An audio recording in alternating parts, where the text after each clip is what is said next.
Hi, and thank you for listening to Dream 10X Radio, where we interview people attempting to live extraordinary lives. Our twofold purpose is to both direct and inspire people bold enough to do the same. Dream 10X. Face your fears and make your life count. Hey, Dream 10X land, it's your boy JC. And Dr. Cable. How are y'all doing today? I'm great. How are you doing? Good. Today we are going to do a quick review of the Philip K. Dick book, Do Androids Dream of Electric Sheep? And after reading the book and thinking about that title, I still am not quite sure where that came from. But Do Androids Dream of Electric Sheep? That's the name of the book. Philip K. Dick. Have you ever read any of his books? I have not read any of his books. You've watched some of his television shows. I have. And I've seen Blade Runner. And we've watched Blade Runner too, yeah. Kind of comparing it to this book. It's a great book, a lot of fun. And watching the movie, too, the combination of the two provide a really cool mythology for kind of the intersection of technology and where the future might go. The future in this book is not a great place to go, however, but there's a lot of interesting technology that's kind of fun to flying cars and cool cities and stuff like that, at least in terms of what Ridley Scott kind of envisioned in the movie. Didn't it take place in 2021?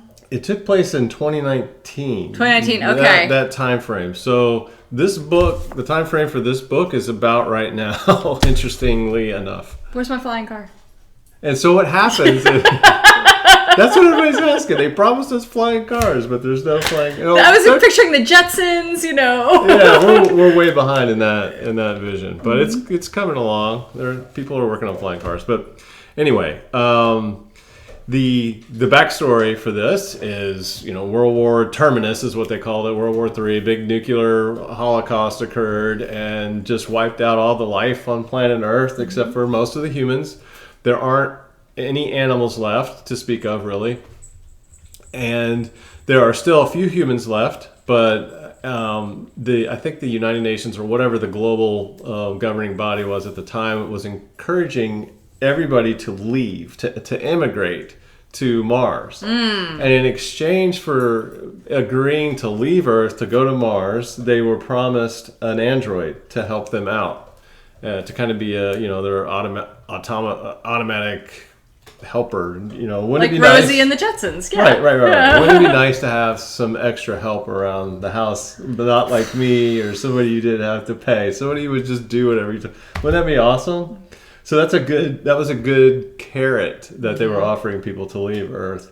And the stick was the radioactive dust that just covered the entire Earth at the time. And so everything was just radioactive and it was nasty and not a great place to live. However, some people just didn't want to leave good old Earth. And I'd probably be one of those people who stuck around. Yeah. So that's kind of the backstory. Philip K. Dick was a UC Berkeley graduate. Wrote a ton of books, a lot of science fiction. He also wrote Man in the High Castle, which is a really good show, if you haven't seen that. And this book came out in 1968, and so it paints a picture of what I guess he thought might be today, and thankfully it's not. And thankfully we don't have the technology that he says we would have at this point. And so we just wanted to talk about kind of the top five takeaways that I had from reading the book, and then we both saw the movie, so we can kind of compare and contrast the two. The movie Blade Runner was based on this book, by the way, Ridley Scott, and Rick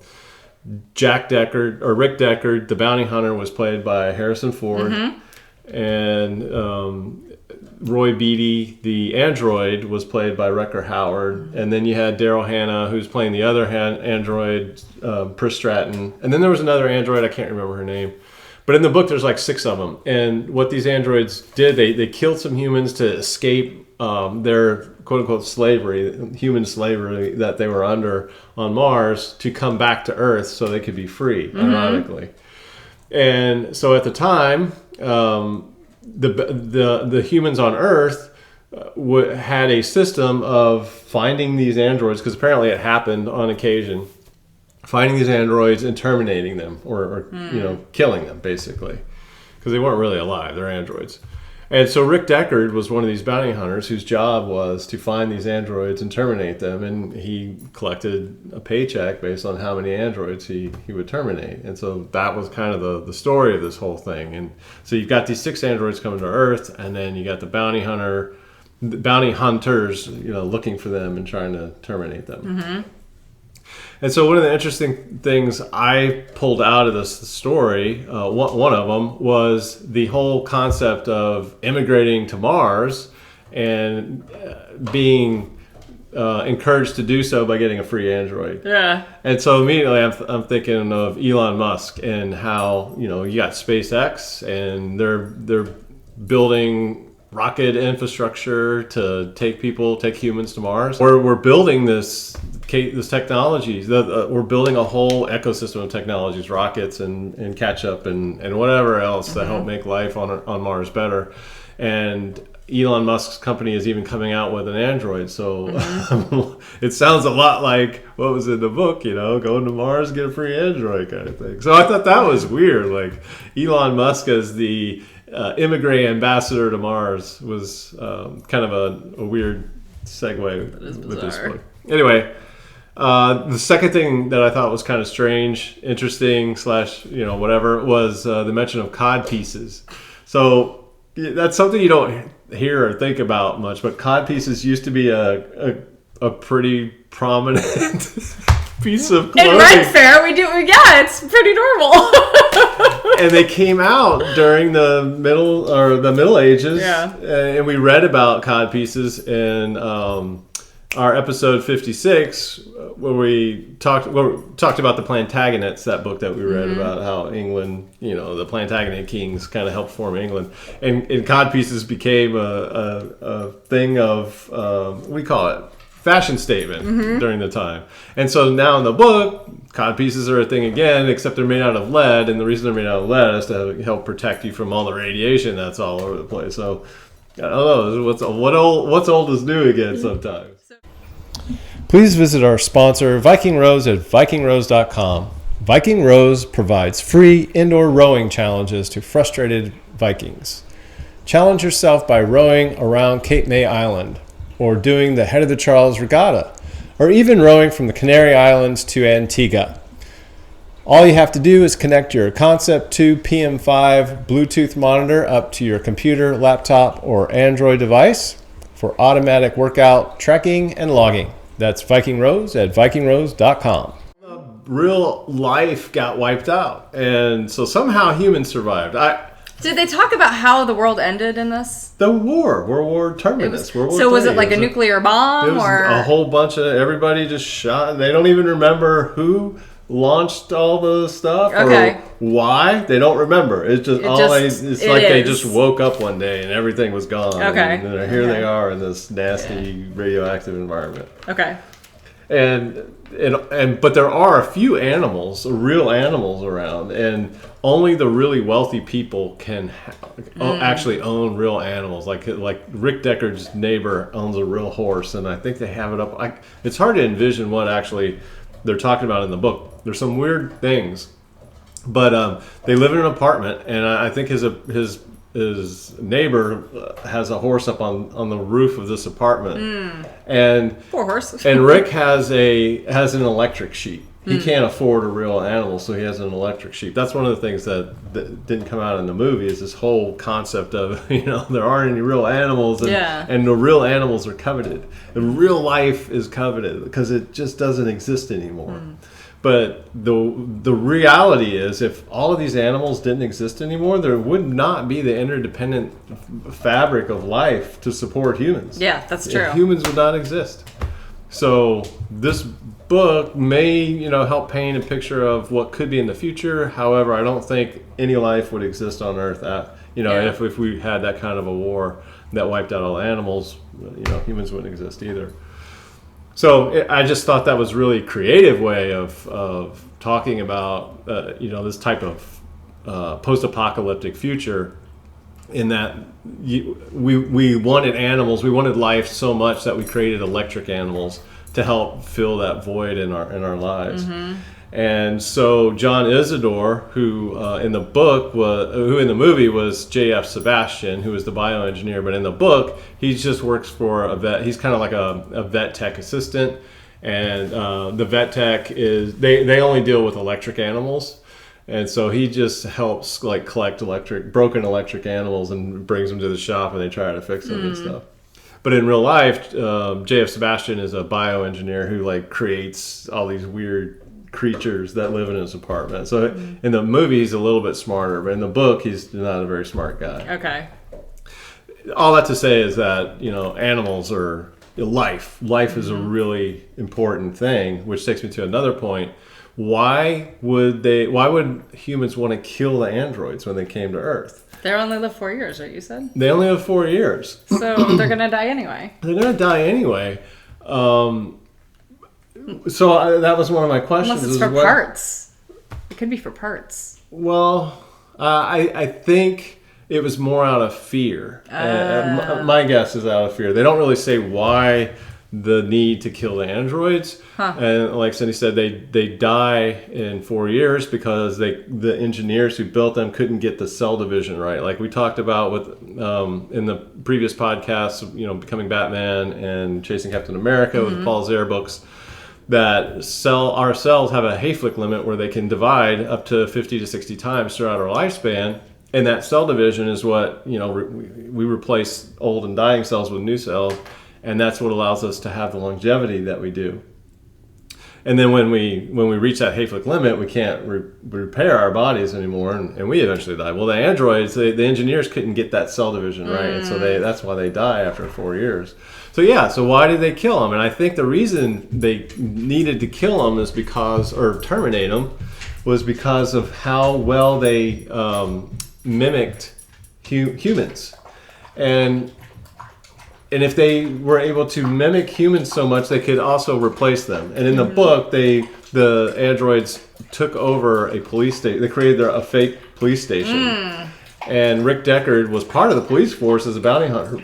And he got put in prison by an android in this fake thing, this fake police station, and he was all confused because he'd never heard of this police station, and he was part of the police force, but he'd never seen any of these police. Yeah. So it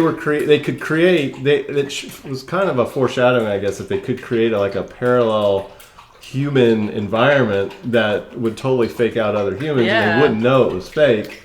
And that, along with life was so precious, real biological life was so precious to everyone, I think they just felt the need that we don't want these anymore. We want kind of a Luddite sensibility. Let's get rid of this technology in favor of the real biology. That was the only thing I could come up with.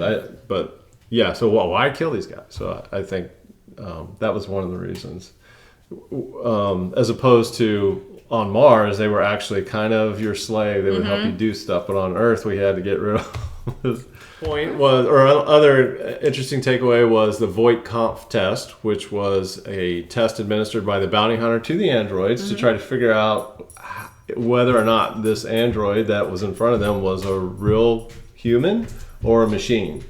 And the way it worked was it would kind of measure biometric responses to certain types of questions designed to emote some kind of emphatic response in the android or human.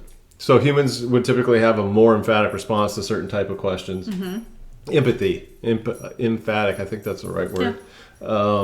Whereas androids would not. They would not have that response. And so this new model that came out of the Nexus, the Rosen Corporation, or in the book it's called the Rosen Corporation. In the movie it's the Tyrell Corporation. But these guys came out with a new Android model called the Nexus 6, and they were even more astute at mimicking humans, and so it was harder and harder to tell whether or not an android was a human or not. And so this Voight-Kampff test was anyway.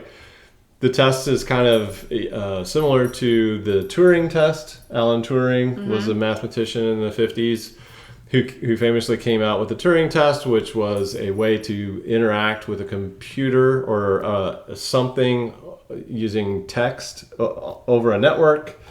And if you couldn't tell that the thing that you were interacting with over the network was a human or not, then and it was a machine, then that would prove that it was an intelligent machine. Wow, that's crazy. So and there are other tests as well. So Yeah. we're already trying to, we have for decades been trying to figure out a way to measure and kind of test whether or not a machine is intelligent or not. Mm-hmm. So this is thinking of how this book came out in the 60s, 68-ish, something like that. It was very, forward thinking in that regard, that this is going to be a big thing. And I think that test is probably very important idea moving forward. How are we going to vet whether or not we're interacting with a real human or a machine? Mm-hmm. It's true. Yeah.